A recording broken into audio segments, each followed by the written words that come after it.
Tintin, le regard haut et lointain, scrute un horizon dégagé.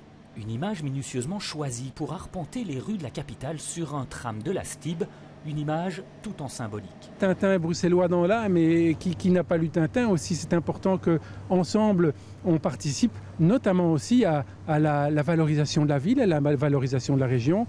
Vous savez bien qu'on a fort souffert, et bien ici c'est un moment un peu plus léger où on dit finalement continuons à vivre. Et la vie continue, et on le fait aussi avec Tintin. Dans l'œuvre d'Hergé, une seule case fait référence à la société de transport bruxellois. Elle apparaît dans l'album Les 7 boules de cristal, où ce tram rencontre l'intérêt de l'auteur. Une relation artistique brève, mais un partenariat a priori évident.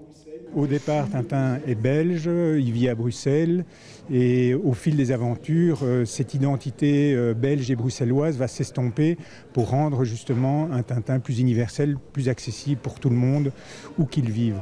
Une image d'universalité utilisée pour mettre en valeur le musée Hergé de Louvain-la-Neuve.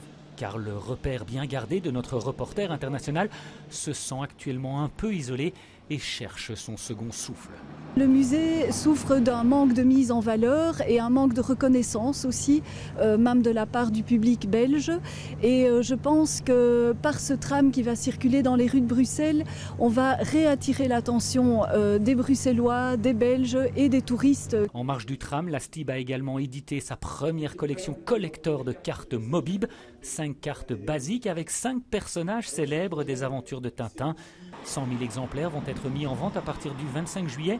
Quant au tram Tintin, il traversera nos rues pendant 4 mois à partir de ce lundi.